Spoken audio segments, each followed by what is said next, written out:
Here we go then. Does history beckon for Le Tessenbet Guide? We will be watching the clock, but there is a reason that record of ጥሩነሽ Dibaba's has stood for 12 years. She's one of the all-time greats. And speaking of all-time greats, I'm delighted to be sitting alongside Sonia O'Sullivan, who won the inaugural world title over 5,000 metres and reminded me is still the outdoor 2,000 metre world record holder from 1994 and an Olympic silver medal as well. Sonia, a very good evening. We're really looking forward to this tonight, but it's a massive, massive task this for Guide, isn't it? It really is. Absolutely. It's a really, really tough record. I mean, it's been there for 12 years, and you know, when you break it down into the pace per lap, it doesn't seem too difficult. 69 second lap, 68, 67, but they do accumulate over time, and you know, it takes a toll on the athlete to concentrate and to keep that pace up over 12 and a half laps of the track. But Guide, she has a specific pace target here. She's obviously practiced this in training and feels that if she starts off a little bit slower, you know, it's the fine detail of 1 second slower for the first 3 laps and then gradually increasing 1 second for the next 3 laps and then again. So it will be interesting to see how she hits those paces early on and how she can pick them up as the race goes on. Well, we've got a little bit of assistance. That's a nice smile on the face of Esther Guerrero there. We have been allowed a small-ish crowd, and I mentioned that the stadium is about 15 metres below street level, and there's an amazing vista all along the main street outside the confines of the stadium. People are lining along the ancient city walls. You might just be able to get a glimpse. And there is our first little indication of wave light. Now, we've got this great technology to help us, well, mainly to help the commentators and the spectators, because I'm reliably informed that actually most athletes don't notice. You'll have an opinion on that in a moment, Sonia, but the blue lights that accompany the athletes around the track, that's for the pacemakers, and that is set at around about 8 metres ahead of world record pace. You'll see the green lights flashing on their way round. The green light indicates a world record pace. Guide is ahead at the moment. Do you think they'll even be noticing that, Sonia? I mean, a couple of coaches have said to me, it's fine for you lot watching, but when they're in the heat of battle, they already know what their pace should be. Well, I think the pacemakers definitely will be focusing on the lights and trying to keep pace with the lights. And towards the latter stages of the races, possibly Guide will be focusing on the lights as something to keep up with. So 3 seconds outside world record pace. ጥሩነሽ Dibaba went through in 2:48. So she's got a little bit of work to do at the moment, Le Tessenbet Guide. Oh, that's what she asked for. So she's okay at the moment, but we need to keep a very close eye when we get onto the middle section of the race, where she knows she has to pick it up to 68s and then up to 67s. Guerrero has done a good job there, so it now comes down to Beatrice Chipkoech. We mentioned at the start, I mean, when I first saw her name, Sonia, I thought she was going to have an attack on her PB. And brilliant that she's decided to come along and help out Le Tessenbet Guide in this quest for history. Well, I think Beatrice, she ran in Doha just under 2 weeks ago, 8:22 for 3,000 metres. And, you know, the season is so short this year and very few races that she didn't want to just go home and end the season early. And when she asked if there's any more races and was heard about this race, she wanted to come and help to set the pace and to be involved in this world record attempt tonight. And we are delighted that she has come along. Low 69s, it's okay, but we now need to start seeing this pick up a little bit towards 68 seconds. It's been interesting, Sonia, the conditions. I know you're slightly concerned about the humidity, especially for Joshua Cheptegei's 10,000 metre attempt, which will be coming up in around about 20 minutes' time. But as far as the wind is concerned, it's dropped perfectly from quite a blustery afternoon. Well, the wind does tend to pick up here in Valencia in the afternoon, but, you know, we've been here for 3 days now and noticed each evening that it has dropped down, so that was never really a concern. I think Guide, you know, she looks like she is so focused here, and, you know, while she's got the back of Beatrice Chipkoech to, you know, keep her focus on, then she can be as relaxed as she is looking here right now, and they are still clearly ahead of the green world record pace lights and sticking with the blue ones. And there you go through here again now, and that was about 68-second lap again. So they're right on pace, because this is what she wanted, was to increase over the next 3 laps, and so after this lap they'll be dropping down to 67s. Well, in fact, it looked like unofficially that might have been a high 67s, that one, 67.8. You've broken a world record. I mentioned that great race with Yvonne Murray back in 1994. How different is it in your mindset when you're going for a time instead of a medal? The mere mortals among us don't know the difference. You do. Well, it can be quite different, you know, if you're, you know, racing the clock, or there's actually somebody else in the race with you. So here, Guidi, you know, it will come to the point where she will be just herself against the clock. You know, when you're with another athlete there, you have to make your mind up what's more important. But here it's specifically on the time, and I suppose it will be, you know, how committed she can be to really up her game and to push on, and to, you know, really needs to move up a little bit here now on these lights. They're right on world record pace at the moment. And Guide, she has, you know, let us know that she is an athlete who needs a consistent pace throughout the race. She's not somebody who, you know, picks up her pace dramatically over the last few laps, like someone like Turnish de Baba would be, you know, and you gain bonus seconds in those last laps, whereas I think she really needs to stay ahead of those green lights as much as possible here tonight.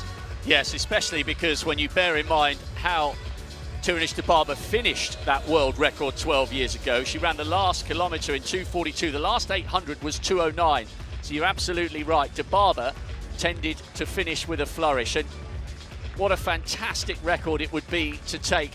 I'm really excited by Guide, even if she doesn't do it tonight.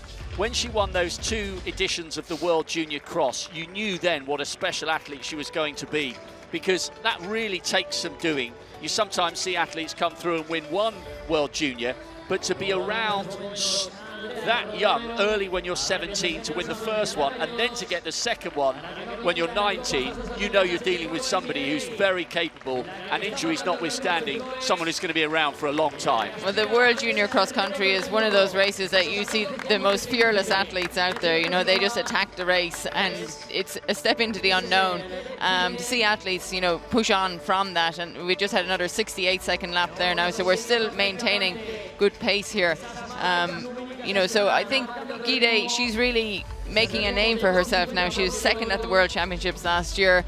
She's been out-sprinted on a number of occasions by Sifan Hassan when she's trying to keep up with her, and you know, she really wants to focus on this race herself tonight, to do at her pace and not have to worry about somebody on her shoulder who, you know, it's not nice when you're leading when there's somebody right on your shoulder. So to have the opportunity here tonight to run this race her way and to attack the race in the way that she wants to do it. It's not easy when you're out there running by yourself, but now here she looks like she actually wants to go past Beatrice Kipkoech. Maybe she's slowing a little bit here, but we'll be coming up soon now to the 3,000 metre mark, which is a key time here, and she is well on pace here. I mean, this is going through the line there in 8:31.85, which is well and truly under the 8:32 that she has in her mind. And the thing is, this is with athletes, endurance athletes, they do the training, but you have numbers in your head that, you know, when you hit those targets, it gives you that extra bit of confidence going into the last few laps. And you know, there's 5 laps to go here now. Next time around we'll have a mile to go.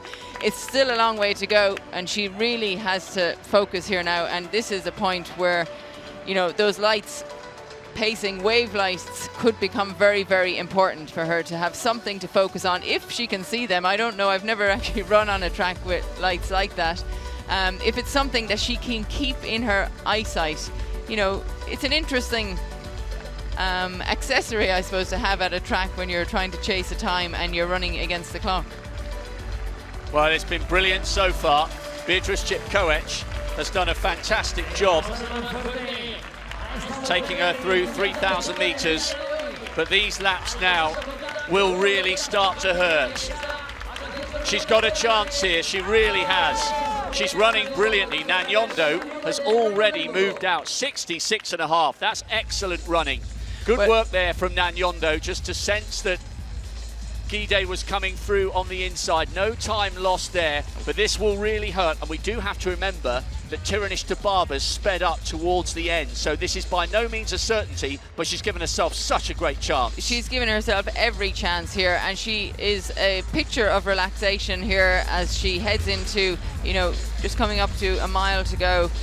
And, you know, you just hope that she didn't get too excited there when Beatrice dropped out, you know, to ensure the, you know, continuation of the pace. But I don't know, this looks very solid right now. And now she's coming down with 3 laps to go will be the next time.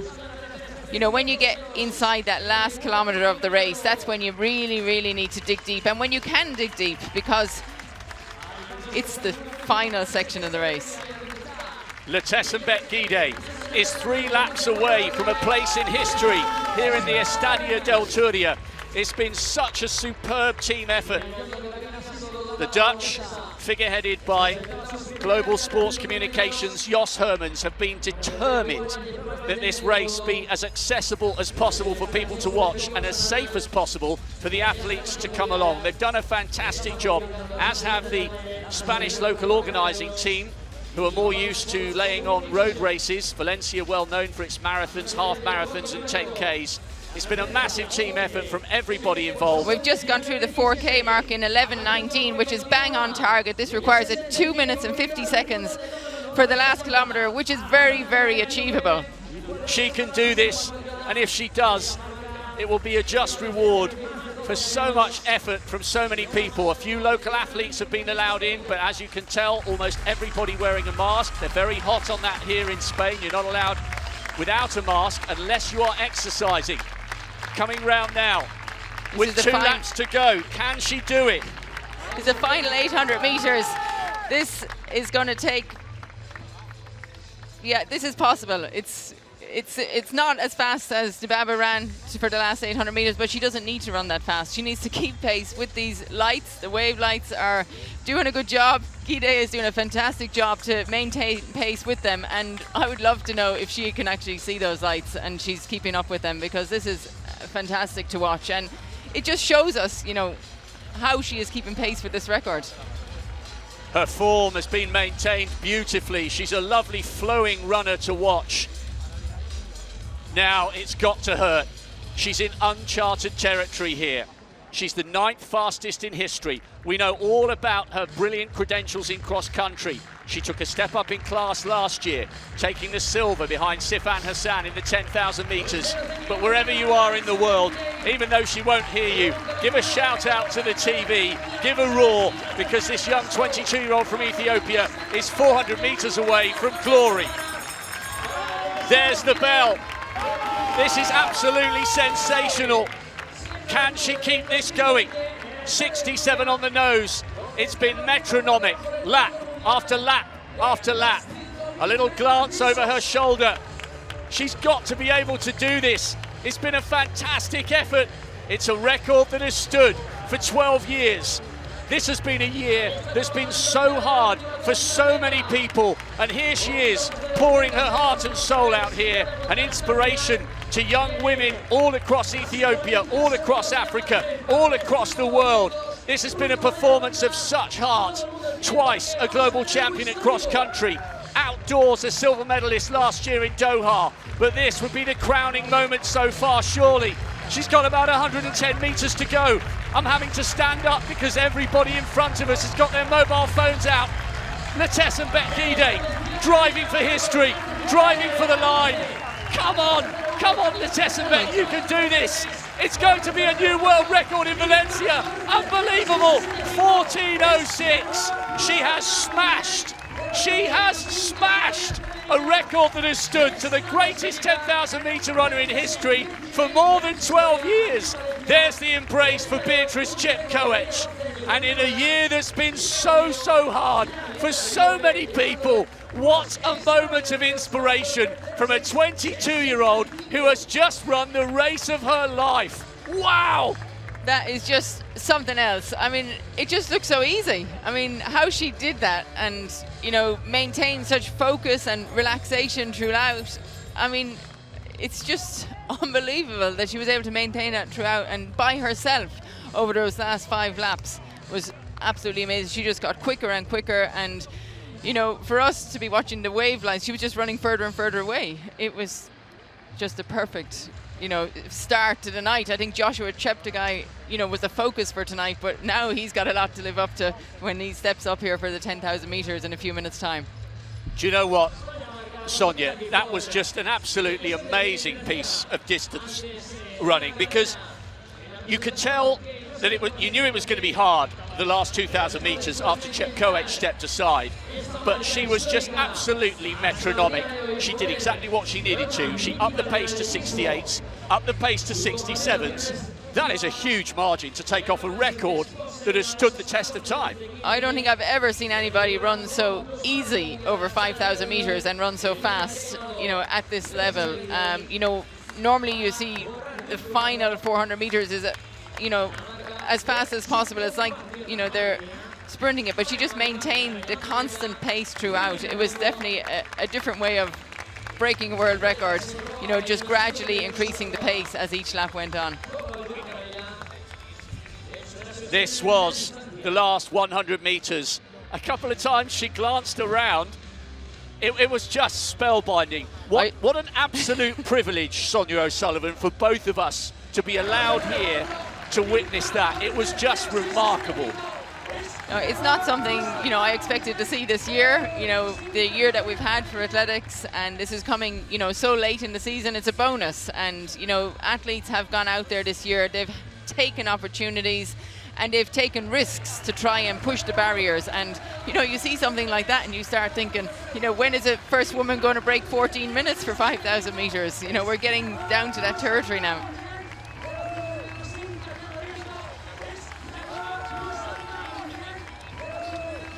Absolutely incredible. The Estadio del Turia has produced a world record. And you're quite right, all our focus was on Joshua Cheptegei, especially the manner in which he took the 5,000 meter world record mid-August. We knew Guide had a chance, but that was such a tough mark to try and come here and tame at the end of, you know, such a disrupted season for everybody. You know, all these big training groups have been forced to work alone, but she's done it. We were apparently going to try and grab an interview with her, but we've got the men coming out for the 10,000 meters, so we might try and get hold of Letesembet Guide towards the end of our coverage. Stay with us. We promised you an assault on 2 world records. Well, it's 100% so far. 1 down, 1 to go, and the next is going to be equally as enthralling, over double the distance, as Letesembet Guide embarks on her lap of honor.